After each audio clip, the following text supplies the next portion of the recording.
पौराणिक मान्यता के अनुसार गणेश चतुर्थी पर चांद को देखने से कलंक लगता है। हर वर्ष गणेश चतुर्थी पूरे देश में हर्षोल्लास के साथ मनाई जाती है। लोग अपने घर में गणपति की स्थापना करते हैं और अगले 10 दिनों तक गणेश जी की पूजा अर्चना करते हैं। भाद्रपद मास के शुक्ल पक्ष की चतुर्दशी यानी अनंत चतुर्दशी के दिन गणेश उत्सव का समापन होता है।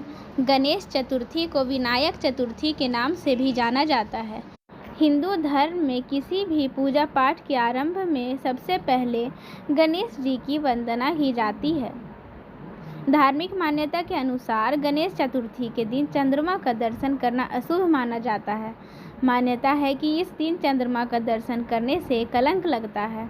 ऐसे में अगर धोखा से भी चंद्रमा के दर्शन हो जाएं तो क्या करें, इसके बारे में जानते हैं। भगवान गणेश की पूजा अर्चना के लिए गणेश चतुर्थी को बेहद शुभ माना जाता है। हालांकि इस तिथि पर चंद्रमा को देखने की मनाही होती है। हिंदू धर्म शास्त्रों में इसकी कथा और चंद्र दोष दूर करने के अचूक उपाय बताए गए हैं। गणपति बप्पा की पूजा करते समय कुछ नियमों को विशेष रूप से ध्यान रखना होता है। हिंदू धर्म में भाद्रपद मास के शुक्ल पक्ष की चतुर्थी को कलंक चतुर्थी भी कहा जाता है। पौराणिक मान्यता के अनुसार इस तिथि की रात को चंद्र दर्शन करने पर भविष्य में कलंक लगने का भय बना रहता है। ऐसे में इस कलंक से बचने के लिए गणेश चतुर्थी के दिन चंद्रमा के दर्शन नहीं करने चाहिए।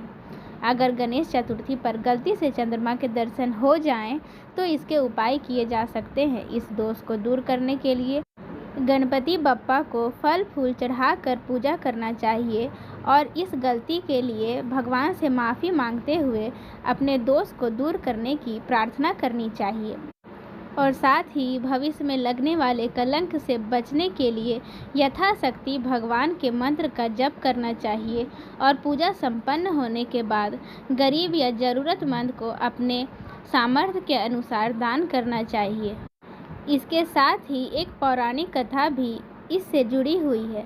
एक बार नंद किशोर ने सनत कुमारों से कहा कि चौथ की चंद्रमा के दर्शन करने से श्री कृष्ण पर जो लांछन लगा था वह सिद्धि विनायक व्रत करने से ही दूर हुआ था। ऐसा सुनकर सनत कुमारों को आश्चर्य हुआ।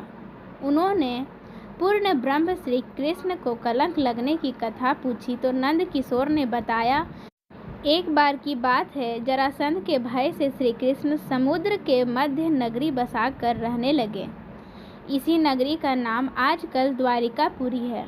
द्वारिकापुरी में निवास करने वाले सत्राजीत यादव ने सूर्य नारायण की आराधना की। तब भगवान सूर्य ने उसे नित्य 8 भार सोना देने वाली सेमंतक नामक मणि अपने गले से उतार कर दे दी। मणि पाकर सत्राजीत यादव जब समाज में गया तो श्री कृष्ण ने उस मणि को प्राप्त करने की इच्छा व्यक्त की। सत्राजीत ने वह मणि श्री कृष्ण को ना देकर अपने भाई प्रसेनजीत को दे दी। एक दिन प्रसेनजीत घोड़े पर चढ़कर शिकार के लिए गया। वहां एक शेर ने उसे मार डाला और मणि ले ली। ऋक्षों को राजा जामवंत उस सिंह को मारकर मणि लेकर गुफा चला गया। जब प्रसेनजीत कई दिनों तक शिकार से ना लौटा तो सत्राजीत को बड़ा दुख हुआ।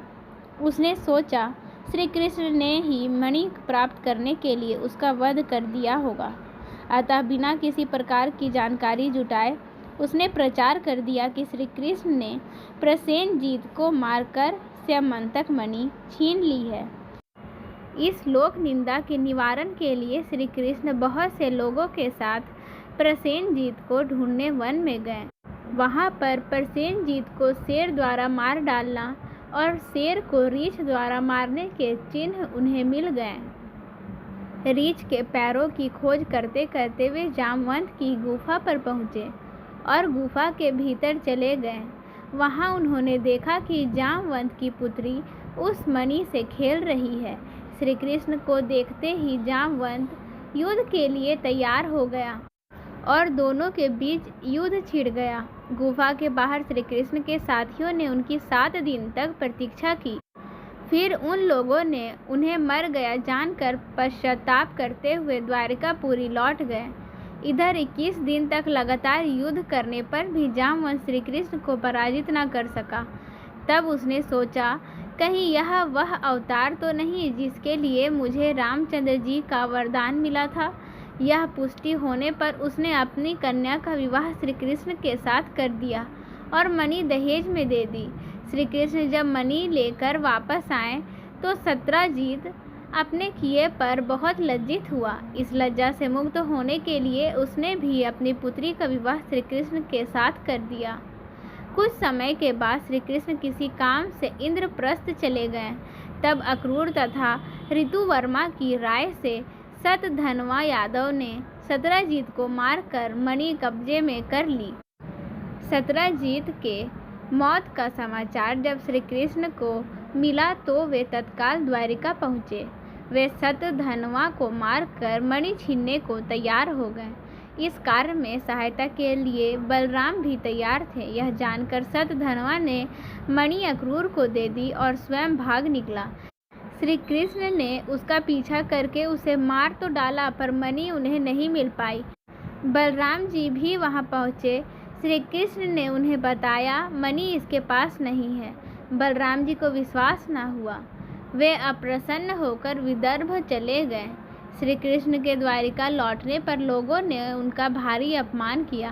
तत्काल यह समाचार फैल गया कि सैमंतक मणि के लोभ में श्री कृष्ण ने अपने भाई को भी त्याग दिया।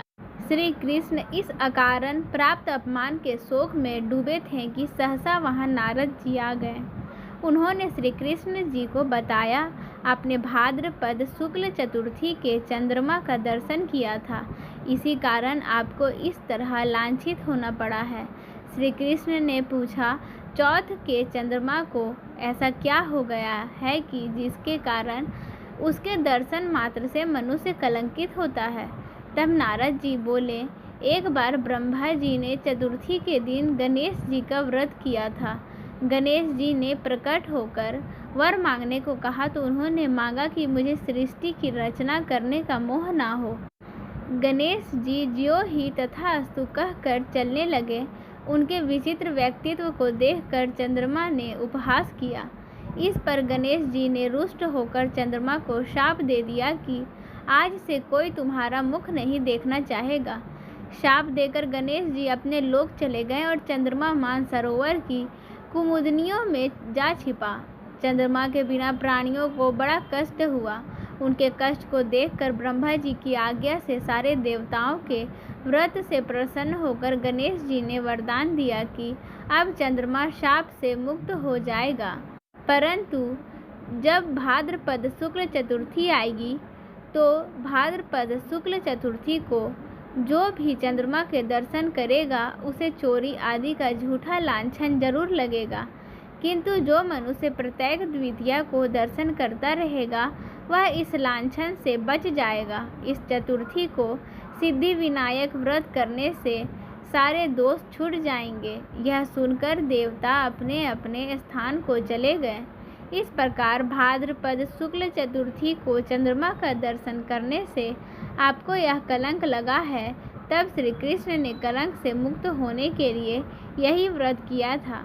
इसलिए इस प्रकार यह आज भी मान्यता है कि भाद्रपद शुक्ल पक्ष की चतुर्थी को चंद्रमा देखने से अकारण कलंक लगता है। इस कलंक से बचने के लिए शुक्ल पक्ष की चतुर्थी को चंद्रमा देखने से बचना चाहिए, वरना आपको बिना बात की परेशानी उठानी पड़ेगी। इसलिए जितना हो सके शुक्ल पक्ष की चतुर्थी को अर्थात भाद्रपद शुक्ल पक्ष की चतुर्थी को भगवान गणेश का यथाशक्ति जितना संभव हो सके पूजा करते रहना चाहिए और साथ ही साथ मंत्र जप करते रहना चाहिए।